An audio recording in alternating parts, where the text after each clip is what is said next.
நம்மளால கற்பனைக்கே வராத சில விஷயங்கள் சபரிமலையில நடக்குது.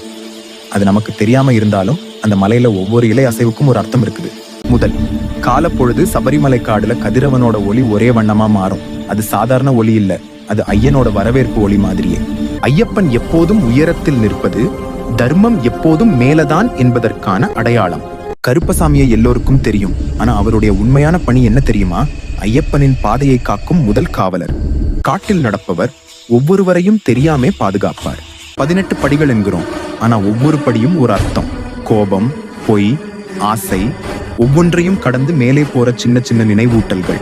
கருப்பர் குதிரை ஏறி வரும் காட்சி பயம் காடு என்றாலும் துணிவு இருந்தா பாதை திறக்கும் அப்படின்னு ஒரு புது அர்த்தத்தை காட்டுகிறது. ஐயப்பன் தியானத்தில் இருப்பது ஒரு சின்ன நினைவூட்டல். அமைதி இருந்தாதான் ஆன்மீகம் வரும். பலருக்கு தெரியாது, பக்தர்கள் காட்டுப்பாதையில நடக்கும்போது ஒரு காணாத சக்தி அவங்கள சுத்தி பாதுகாக்கிறது என்று நம்பிக்கை இருக்கு. கருப்பரின் வேல் சத்திய வேல்னு சிலர் சொல்லுவாங்க. அர்த்தம் என்னன்னா, உள்ள பொய் இல்லாமல்ல தான் பயணம் தொடங்கணும். அது ஒரு கதையல்ல, இயற்கையோட சேர்ந்து வாழ்ந்தாதான் அமைதி வரும் என்று சொல்ற ஒரு சின்ன அடையாளம்.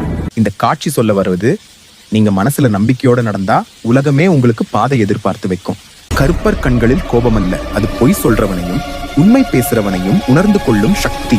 தர்மத்துக்காக எடுக்கப்படும் தீர்மானம் எப்போதுமே ஒளியாலே நிறைந்திருக்கும். அதுதான் இந்த காட்சியின் அர்த்தம். இருள் நிறைந்தாலும் அருள் இருந்தா ஒளிதானா வரும். இது இந்த இரவு காட்சி கொடுக்கும் செய்தி. அவரின் வேலை இதுதாங்க, உள்ளே வருபவன் தூய நோக்கம் கொண்டவனா என்று பார்த்திருப்பது. சரணம் என சொல்லும் போது நீங்க சொல்றது ஒரு வார்த்தை இல்ல, உங்க மனசை ஒப்படைக்கிறீங்க. இதில் இருக்கும் ஒளி பக்தனுக்கும் தெய்வத்துக்கும் உள்ள இணைப்பு. நம்ம பின்னாலே யாரையா வர்றாங்க போல ஏன் தோணும் தெரியுமா? அது பயம் இல்ல, அது காப்பு. ஐயப்பன் கை நீட்டி ஆசீர்வதிக்கிற அந்த ஒரு கணம் இதயத்திலே ஒரு அமைதி ஊற ஆரம்பிக்கும். நான் இருக்கேன், பயப்படாதன்னு அவர் மெளனமாவே சொல்லிக் கொண்டிருக்கிறார் போல இருக்கும்.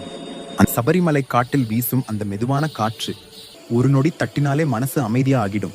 நீ பயப்படாதன்னு யாரோ மெதுவா சொல்ற மாதிரி மனசு உணர்ந்து விடும். தீயை தாண்டி பாயும் கருப்பர். அவர் எந்த இருளையும் நேராக சமாளிக்கிற சக்தியின் அடையாளம். நிலா ஒளி பிறந்த ஆற்றின் மீது ஐயப்பன் மெதுவா நடந்து வருவது போல தோன்றும் அந்த தருணம் அவரின் அமைதியாலே மனசு நிம்மதியாகிடும். அவர் முன்னே வரும்போது காடு முழுக்க இருக்கிற மரங்களே மெதுவா குனிஞ்சு அவரை வரவேற்கிற மாதிரி தோணும். கருப்பசாமி தன் வேலால் இருளை உடைக்கும் அந்த நொடியில் காற்றே சுத்தமாயிடும் போல் இருக்கும். அதே நேரம் ஐயப்பனும் கருப்பரும் ஒன்றாக நிற்கும் காட்சி, அது ஒளியும் பாதுகாப்பும் சேர்ந்து நமக்கு எப்போதும் துணையாக இருப்பதாகும். கதிரவன் எழும்பும் நேரம். சபரிமலையின் முதல் ஒளிதான் இந்த பயணத்தின் உண்மையான பலன். ஒளியோ இருளோ வந்தாலும் நம்பிக்கையோடும் நேர்மையோடும் நடந்தால் ஐயப்பனும் கருப்பரும் காப்பாற்றி வழிநடத்துவார்கள்.